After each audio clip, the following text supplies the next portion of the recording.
Assalamualaikum warahmatullahi wabarakatuh. Perkenalkan nama saya Indi Nuraziza dengan NIM 21010150008. Jadi di sini saya akan mempresentasikan hasil media pembelajaran virtual yang telah saya buat. Nah, langsung saja untuk bidang SMP di sini saya memilih materi perbandingan senilai. Adapun tujuan pembelajaran dari media yang telah saya buat ini pada saat yaitu peserta didik diharapkan dapat menentukan perbandingan senilai melalui visualisasi pecahan sederhana. Jadi selain menampilkan tujuan pembelajaran, di sini saya juga menampilkan tujuan maksud saya petunjuk penggunaan dari media dan materi singkat terkait perbandingan senilai. Jadi harapannya di sini peserta didik dapat melakukan literasi materi terlebih dahulu, baru melangkah ke media pembelajaran yang telah disiapkan. Jadi langsung saja di sini kita melangkah ke media GeoGebra-nya. Di sini ada tujuan pembelajaran seperti yang saya sebutkan sebelumnya, yaitu peserta didik diharapkan dapat menentukan perbandingan senilai melalui visualisasi pecahan sederhana. Adapun petunjuk penggunaannya, yang pertama amati visualisasi perbandingan dua pecahan sederhana yang telah disiapkan, kemudian tentukan pecahan yang ingin diketahui nilai pecahan senilainya dengan memasukkan nilai yang diinginkan di kotak pembilang dan penyebut, kemudian hasilnya akan muncul di bagian bawah gambar. Jadi di sini peserta didik dapat memasukkan pecahan yang ingin diketahui pecahan senilainya di kotak pembilang dan penyebut yang telah disiapkan. Jadi misalkan di sini peserta didik ingin mengetahui pecahan yang senilai dengan 3/4 untuk pecahan pertama, kemudian untuk pecahan keduanya misalkan 4/6. Nah, uh, pecahan yang senilai dengan pecahan pertama dan kedua yang telah dimasukkan sebelumnya akan muncul di bagian bawah gambar. Jadi pecahan 3/4 ini senilai dengan 9/12 dan 4/6 itu senilai dengan 8/12. Kemudian amati pecahan senilai yang terbentuk setelah mencoba beberapa pecahan lain. Jadi di sini peserta didik diharapkan dapat mencoba memasukkan beberapa pecahan lain, kemudian melihat pecahan yang senilai dengan pecahan tersebut. Kemudian tes hasil pengamatanmu dengan mencoba menentukan perbandingan senilai dengan cara memasukkan pecahan di kotak tersedia yang terletak di sisi kanan. Kemudian tentukan jawaban dari X yang dimaksud di sini. Nah, jadi di sini siswa itu setelah mengamati bagaimana perubahan nilai atau bagaimana pecahan senilai yang dihasilkan dari pecahan yang telah mereka masukkan, mereka diharapkan dapat menentukan sendiri perbandingan pecahan melalui latihan yang telah saya siapkan di sini. Jadi misalkan di sini tadi saya itu ingin mengetahui nilai X dari pecahan, misalkan di sini 3/4, kemudian penyebut dari pecahan keduanya itu misalkan 12. Jadi di sini siswa itu diharapkan dapat menentukan nilai X ini setelah mengamati bagaimana pecahan senilai yang diperoleh dari hasil visualisasi, hasil pengamatan mereka sebelumnya. Nah, di sini mereka dapat mencocokkan hasil jawabannya atau mencocokkan hasil jawaban X yang mereka peroleh dengan cara melakukan checklist pada langkah penyelesaian yang telah disiapkan.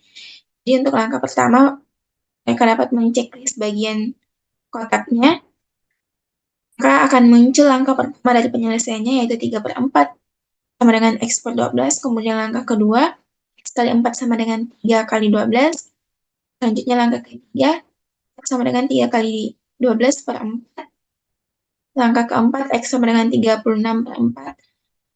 Nah, untuk langkah terakhir atau langkah kelima di sini diperoleh nilai X-nya yaitu 9. Jadi 3/4 ini senilai dengan 9/12, di mana hasilnya ini sama seperti di visualisasi pecahan sederhana sebelumnya, yaitu di pecahan pertama di sini 3/4 senilai dengan 9/12. Selanjutnya di petunjuk penggunaan ke-6 ada jawab soal latihan yang tertera untuk menambah pemahamanmu. Soal latihan dimaksud di sini adalah LKPD. Jadi langsung saja kita beralih ke LKPD untuk perbandingan senilai. Nah, di KPD perbandingan senilai ini saya sudah menyiapkan identitas yang perlu diisi oleh peserta didik. Ada dua, yaitu nama dan kelas. Kemudian langsung saja kita beralih ke soalnya. Nah, untuk soal dengan aspek mengamati, di sini saya menyiapkan 5 buah soal. Yang pertama, berdasarkan hasil pengamatanmu di atas, apakah 36/84 itu senilai dengan 3/7? Kemudian soal kedua, jika ekspor Y itu sama dengan 5/9 dan diketahui nilai Y sama dengan 0, maka nilai X adalah. Kemudian soal ketiga, berdasarkan hasil pengamatanmu di atas, apakah 48/84 senilai dengan 5/7? Soal keempat, berdasarkan hasil pengamatanmu, apakah 81/108 senilai dengan 9/12? Dan soal kelima atau soal terakhir dari soal dengan aspek mengamati, apakah 9/13 senilai dengan 54/78? Jadi di sini untuk menjawab soal ini peserta didik dapat menggunakan media yang telah disiapkan. Seperti contoh sebelumnya, 3/4 sama dengan ekspor 12. Jadi mereka dapat menjawab soal dengan aspek mengamati ini dengan menggunakan media yang telah disiapkan. Nah, langsung saja kita beralih ke soal dengan aspek menentukan. Di sini saya menyiapkan soal 6 buah untuk soal dengan aspek menentukan, di mana jenis soalnya ini pilihan ganda. Nah, untuk soal nomor 6 ini, pertanyaannya berapakah pecahan yang senilai dengan 4/7? Jadi mereka dapat memilih salah satu jawaban yang benar, kemudian dapat melakukan mengecek apakah jawabannya itu sudah benar atau tidak dengan melakukan my answer di sini. Kemudian soal nomor 7, jika X per Y sama dengan 4/5 dan diketahui nilai X sama dengan 20, maka nilai Y adalah. Selanjutnya untuk soal nomor 8, sebuah konveksi dapat menjahit 150 potong pakaian selama 6 hari. Berapa banyak pakaian yang dapat dijahit selama 21 hari? Jadi untuk soal nomor 8, 9, 10, 11, ini merupakan soal cerita, di mana soalnya ini hampir sama dengan soal sebelumnya, cuma dia bentuknya soal cerita. Jadi langsung saja kita beralih ke soal dengan aspek menyimpulkan. Di sini ada 2 buah nomor, yaitu nomor 12 dan 13. Adapun soal untuk nomor 12 ialah berdasarkan soal nomor 2 sebelumnya, kesimpulan apakah yang dapat kalian tarik terkait syarat perbandingan pecahan agar dapat terdefinisi. Kemudian soal terakhir, yaitu soal nomor 13, apa yang telah kalian pahami setelah mempelajari perbandingan senilai melalui media di atas. Nah, mungkin itu tadi terkait media pembelajaran pada jenjang SMP. Selanjutnya kita beralih ke media pembelajaran virtual di jenjang SMA.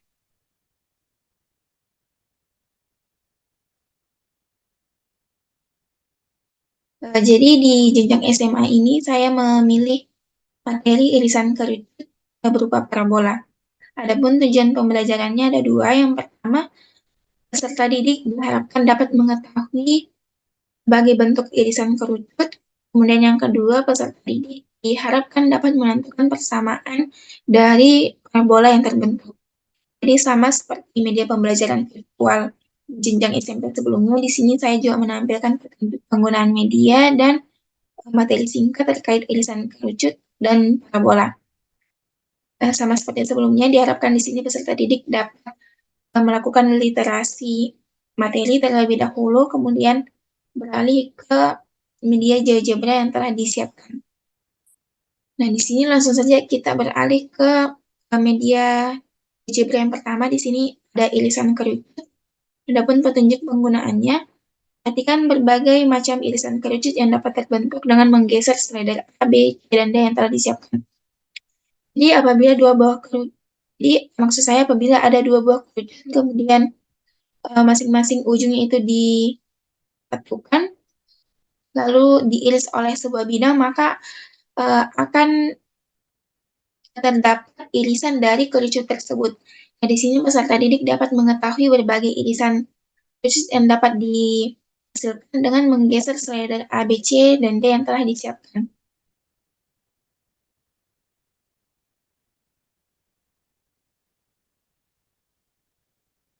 Nah, jadi di sini peserta didik itu dapat menggeser slider A, B, C, dan D untuk melihat berbagai irisan kerucut yang dapat dihasilkan dari eh, dari kerucut yang diiris oleh sebuah bidang.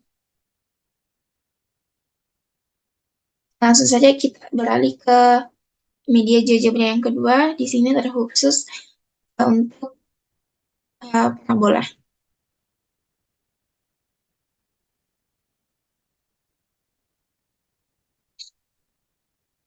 Jadi adapun petunjuk penggunaan medianya ada 5. Yang pertama, pilih jenis parabola yang diinginkan dengan melakukan checklist pada kotak yang tersedia.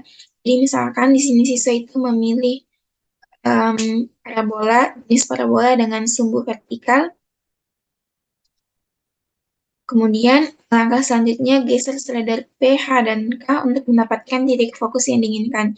Jadi setelah memilih jenis parabola, di sini siswa dapat menggeser slider P, H, dan K yang telah disiapkan untuk menentukan titik fokus dari parabolanya. Jadi misalkan um, siswa itu ingin titik fokusnya 5,4. Jadi titik fokusnya 5,4 dan puncaknya 5,2. Kemudian perhatikan parabola yang terbentuk sebagai hasil dari geseran slider sebelumnya. Nah, untuk melihat persamaan yang terbentuk, lihat di bagian yang telah disediakan dengan cara checklist kotak tampilkan persamaan sesuai dengan jenis parabola yang dipilih di awal. Jadi karena jenis parabola yang dipilih di awal itu parabola dengan sumbu vertikal, maka di sini kita akan melakukan checklist tampilkan persamaan untuk parabola yang vertikalnya. Nah, maka di sini akan tampil setelah di checklist, maka akan tampil persamaan parabola yang terbentuk dari grafik parabolanya. Di mana persamaan parabola dari grafik ini ialah X kurang 5 kuadrat sama dengan 8 kali Y kurang 2. Nah, latih hasil pengamatanmu dengan menggeser kembali slider tersebut, lalu tentukan persamaan yang terbentuk. Cocokkan hasil pengamatanmu dengan melakukan checklist pada kontak tampilkan persamaan. Jadi di sini siswa itu diharapkan dapat mencoba menentukan sendiri persamaan parabola yang terbentuk dengan menggeser slider yang disiapkan sama seperti sebelumnya untuk menentukan titik fokus. Kemudian mereka mencoba menentukan persamaan parabolanya, lalu mereka di sini dapat mencocokkan hasil jawabannya dengan melakukan checklist pada kotak tampilkan persamaan yang telah disiapkan sama seperti sebelumnya. Kemudian jawab soal latihan yang tertera untuk menambah pemahamanmu. Jadi soal latihan dimaksud di sini LKPD, maka kita langsung beralih ke LKPD yang telah disiapkan. Jadi untuk LKPD irisan kerucut parabola ini, sama seperti sebelumnya, saya menyiapkan identitas yang perlu diisi. Di sini ada 2, yaitu nama dan kelas. Dan langsung saja untuk soalnya, untuk soal dengan aspek mengamati ada 3. Yang pertama, berdasarkan hasil pengamatanmu, apakah bentuk irisan kerucut saat sebuah bidang memotong kerucut sejajar dengan alasnya? Kemudian, yang kedua, berdasarkan hasil pengamatanmu, apakah bentuk irisan kerucut saat sebuah bidang memotong kerucut secara miring? Kemudian, soal yang ketiga, berdasarkan hasil pengamatanmu, apakah bentuk irisan kerucut saat sebuah bidang memotong kerucut secara miring dan mengenai alas dari kerucut tersebut? Jadi untuk menjawab soal dengan aspek mengamati ini ada 3 buah soal. Siswa dapat menggunakan media yang telah disiapkan sebelumnya pada media GeoGebra irisan kerucut ini. Jadi mereka dapat memanfaatkan media ini untuk menjawab soal aspek mengamati tadi. Nah, langsung saja untuk soal dengan aspek menentukan ini dimulai dari soal nomor 4 sampai soal nomor 9. Dimana untuk soal nomor 4 ini menanyakan tentang persamaan parabola dengan titik puncak 1,2, titik fokus 3,2. Kemudian untuk soal nomor 5 menentukan persamaan parabola dengan puncak 4,2 dengan fokus 4,0. Kemudian untuk soal nomor 6 menanyakan tentang titik fokus dan garis direktris dari persamaan parabola yang telah diketahui, yaitu y kuadrat sama dengan 12x. Soal nomor 7 sama dengan soal nomor 6. Soal nomor 6 menanyakan tentang titik fokus dan garis direktris dari persamaan y kuadrat sama dengan 8x. Kemudian untuk soal nomor 8 itu menanyakan tentang titik fokus dan panjang latus rektum dari persamaan parabola 4y kuadrat 48x sama dengan 0. Kemudian terakhir soal nomor 9 menanyakan tentang persamaan parabola dengan puncak 4,2 dan diketahui garis direktrisnya yaitu x sama dengan min 1. Nah, untuk soal dengan aspek menyimpulkan di sini ada dua buah soal, yaitu soal nomor 10 dan soal nomor 11.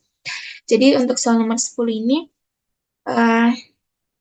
berdasarkan soal nomor 5 sebelumnya, kesimpulan apakah yang dapat kalian tarik terkait persamaan parabola. Kemudian soal nomor 12, maksud saya soal nomor 11, apa yang telah kalian pahami setelah mempelajari irisan kerucut berupa parabola melalui media di atas. Mungkin itu tadi penjelasan atau presentasi dari saya terkait hasil media pembelajaran virtual yang telah saya buat untuk jenjang SMP dan SMA. Dan dari saya, Assalamualaikum warahmatullahi wabarakatuh.